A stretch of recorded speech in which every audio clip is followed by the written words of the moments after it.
Good morning everyone. MS classes में आप सभी का स्वागत है। हम लोग पढ़ रहे हैं 10th क्लास का फिजिक्स से और 10th क्लास के फिजिक्स में पहला लेसन प्रकाश का परावर्तन पढ़ रहे थे। आइए हम लोग आगे चलते हैं। इसमें हम लोग प्रतिबिंब की स्थिति, वस्तु की स्थिति और प्रतिबिंब की स्थिति के बारे में जान रहे थे। पिछले क्लास में हम लोगों ने 3 तक देखा था। आज हम लोग उसके आगे देखते हैं। चौथा नंबर से देखते हैं। हम लोगों ने पिछले क्लास में देखा था जब वस्तु अनंत पर हो, जब वस्तु अनंत और सी पर हो, जब वस्तु सी पर हो। आज हम लोग पढ़ने वाले हैं उससे और आगे, अवतल दर्पण में प्रतिबिंब की स्थिति में जब वस्तु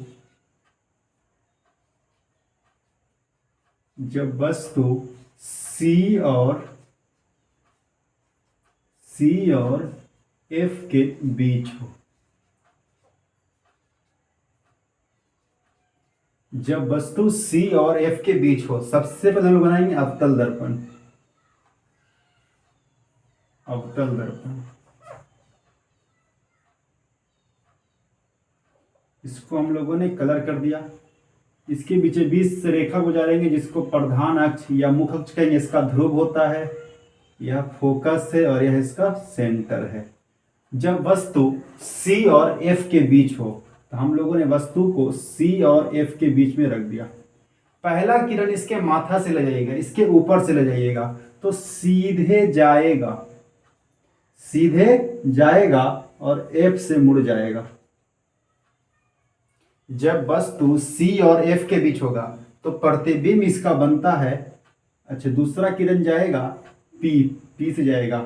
पी से जाएगा तो आपतन कोण का मान परावर्तन कोण के मान के बराबर हो जाएगा और प्रतिबिंब है जो सी और एफ के बीच वस्तु का अनंत और सी के बीच बनता है। तो हम लोग पहले से प्रतिबिंब बना लेंगे और इस किरण को यहाँ मिला देंगे जिससे हमारा प्रतिबिंब एग्जैक्ट प्राप्त हो जाएगा। तो जब वस्तु को सी और एफ के बीच में रखते हैं तो इसका प्रतिबिंब अनंत और सी के बीच में बनता है। वास्तविक होता है, उल्टा होता है और वस्तु की अपेक्षा यह बड़ा होता है। तो लिखेंगे प्रतिबिंब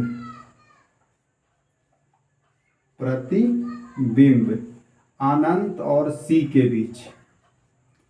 प्रतिबिंब अनंत और सी के बीच, अनंत और सी के बीच वास्तविक, उल्टा और वस्तु से बड़ा। कैसा होता है? वास्तविक, उल्टा एवं वस्तु से बड़ा। तो ये हमारा चौथा हो गया, वस्तु से बड़ा।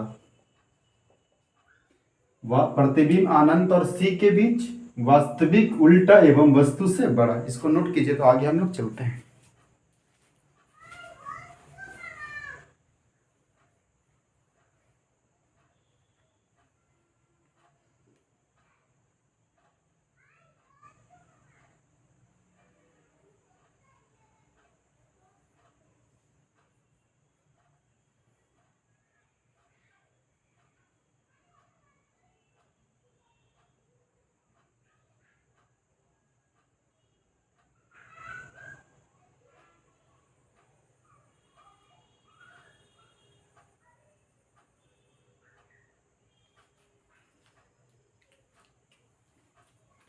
चलिए अब आगे चलते हैं। जब वस्तु F पर हो, अब हम लोग पढ़ेंगे जब वस्तु कहाँ हो? F पर हो।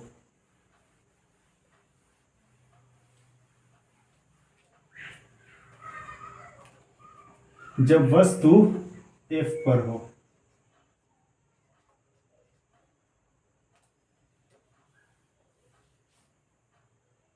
पांचवा नंबर है जब वस्तु कहाँ हो? F पर हो। जब वस्तु F पर हो। आइए बनाते हैं इसका प्रतिबिंब आलेख। सबसे पहले हम लोग बनाएंगे अवतल दर्पण। इसको कलय करते हैं सिल्वर नाइट्रेट से। ये हमारा P हो गया, F हो गया और C हो गया। P, F, C। अब वस्तु को रखेंगे F पर, तो वस्तु को रख दीजिए। वस्तु पे सबसे पहला एरो जाएगा वस्तु के माथा से, या तो हम लोग इसको वस्तु के हेड से ले जाएंगे। सीधे जाएगा तो एफ से मुड़ जाएगा, यही रूल कहता है।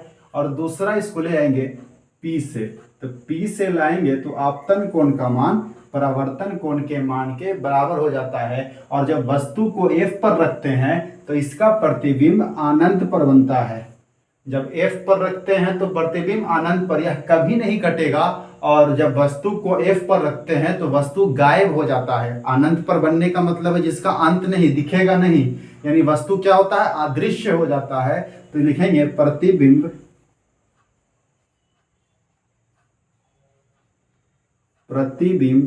अनंत पर,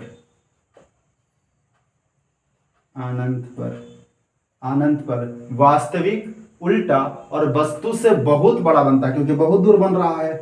तो अनंत पर वास्तविक, उल्टा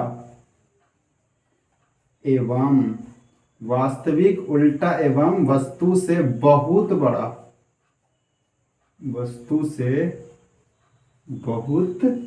प्रतिबिंब बनता है। जब वस्तु को कहाँ रखते हैं, एफ पर रखते हैं, तो इसका प्रतिबिंब अनंत पर बनता है, वास्तविक, उल्टा एवं वस्तु से बहुत बड़ा बनता है।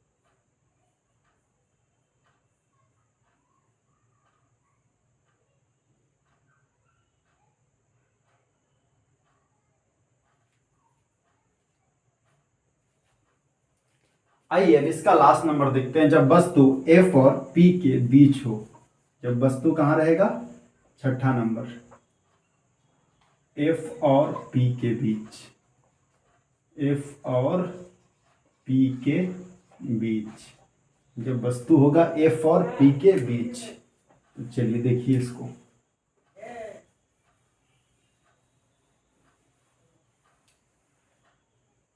जब वस्तु एफ और पी के बीच होगा तो सबसे पहले हम लोग बनाएंगे अवतल दर्पण, कॉन्वेक्स मिरर। कॉनकेव की कॉन्वेक्स, कॉनकेव, अवतल को कहते हैं कॉनकेव और उत्तल को कहते हैं कॉन्वेक्स। चलिए ए जाएगा हमारा प्रधान अक्ष या मुख्य अक्ष, ये हमारा ध्रुव हो जाएगा P, ये हमारा फोकस F और ये हमारा केंद्र C, वक्रता केंद्र C। जब वस्तु F और P के बीच हो तो हम लोग वस्तु को रख लेंगे F और P के बीच। वही रूल है, माथा पर से जाएगा, चलिए हम इसको सबसे पहले गुजारते हैं C से, तो C से जाएगा तो उसी से लौट जाएगा। अगर C से किरण जाएगा तो उसी से लौट जाता है। दूसरा हम लोग ले जाएंगे और इसको पीछे, दर्पण के पीछे इसको डॉट डॉट में बढ़ा देंगे, क्योंकि जब वस्तु को F और P के बीच रखते हैं तो इसका प्रतिबिंब दर्पण के पीछे बनता है। अगर हम इसको ले जाएंगे कहाँ से, P से ले जाएंगे तो आपतन कोण का मान परावर्तन कोण के मान के बराबर हो जाता है। इसको डॉटेड करके काट के और हम लोग इधर प्रतिबिंब बना लेंगे और इसको नीचे फैला देंगे। ये दोनों किरण फैलता दिखना चाहिए और इधर दोनों कटता हुआ दिखना चाहिए। तो जब F और P के बीच रखते हैं तब जब इसका प्रतिबिंब दर्पण के पीछे बनता है और दर्पण के पीछे ये काल्पनिक कटान से बनता है, इसीलिए ऐसे प्रतिबिंब को काल्पनिक कहते हैं। और काल्पनिक प्रतिबिंब सीधा होता है। तो प्रतिबिंब दर्पण के पीछे, काल्पनिक, सीधा और वस्तु से बड़ा बनता है। और वस्तु से क्या बनता है, बड़ा बनता है। तो लिखेंगे प्रतिबिंब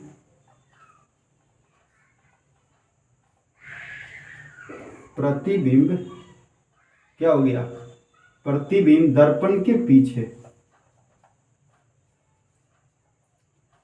प्रतिबिंब दर्पण के पीछे, दर्पण के पीछे काल्पनिक,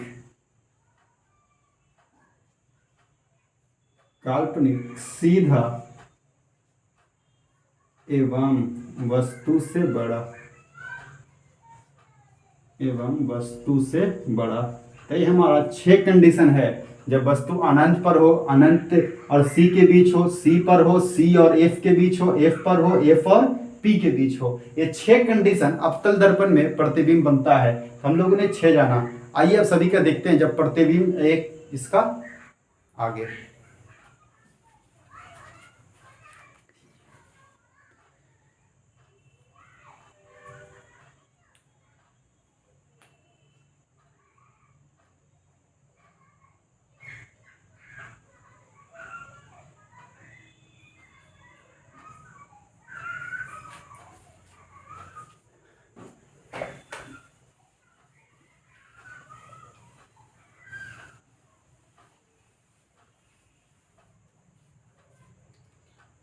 आइए देखते हैं हम लोग अवतल दर्पण में हम लोगों ने कितना कंडीशन देखा, 6 देखा। ये हमारा अवतल दर्पण है। ये हमारा प्रधान अक्ष या मुख्य अक्ष है, ये ध्रुव है या फोकस है, और ये इसका केंद्र है। हम लोगों ने देखा कि जब C से इधर होता है, अगर वस्तु C से इधर होगा तो प्रतिबिंब छोटा बनेगा। अगर वस्तु को इधर रखेंगे, इधर रखेंगे, C के बाईं ओर रखते हैं तो प्रतिबिंब हमारा छोटा प्राप्त होता है, और C के दाईं ओर रखते हैं तो प्रतिबिंब हमारा बड़ा प्राप्त होता है। अगर वस्तु को वक्रता केंद्र के दाईं ओर रखते हैं तो प्रतिबिंब छोटा प्राप्त होता है, और वक्रता केंद्र के बाईं ओर रखते हैं तो बड़ा, और C पर रखते हैं तो बराबर प्राप्त होता है। C से इधर रखते हैं तो छोटा प्रतिबिंब बनता है, C से इधर वस्तु को रखते हैं तो बड़ा प्रतिबिंब बनता है, और C पर रखते हैं तो बराबर प्रतिबिंब बनता है। F तक याद रखिएगा, F तक हमारा जो प्रतिबिंब होता है वो बनता है काल्पनिक वास्तविक उल्टा, और F के बाद केवल एक कंडीशन 5 तक हम अनंत पर रखें, अनंत C के बीच रखें, C पर रखें, C F के बीच रखें, F पर रखें, तब हमारा 5 कंडीशन में प्रतिबिंब वास्तविक उल्टा होता है। कैसा होता है? वास्तविक उल्टा होता है। और केवल एक कंडीशन जब ध्रुव और फोकस के बीच रखते हैं तो हमारा काल्पनिक और सीधा होता है। काल्पनिक और सीधा होता है। जब हम लोग वस्तु को किधर रखते हैं, अनंत पर रखते हैं, तो प्रतिबिंब कैसा बनेगा?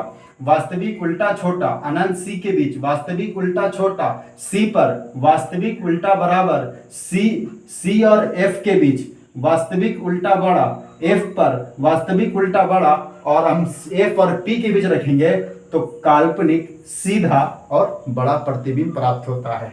अनंत पर वास्तविक उल्टा छोटा, अनंत C के बीच वास्तविक उल्टा छोटा, C पर वास्तविक उल्टा बराबर, C और F के बीच वास्तविक उल्टा बड़ा, F पर वास्तविक उल्टा बड़ा, P और F के बीच काल्पनिक सीधा बड़ा। केवल एक कंडीशन में काल्पनिक सीधा और बड़ा। बताइए अवतल दर्पण में प्रतिबिंब बनते हैं बड़ा, छोटा, बराबर या तीनों? इसमें तीनों बनता है। बड़ा प्रतिबिंब भी बनता है, छोटा प्रतिबिंब भी बनता है, और बराबर प्रतिबिंब भी। इसमें वास्तविक प्रतिबिंब बनता है कि काल्पनिक? तो दोनों, वास्तविक भी और काल्पनिक भी।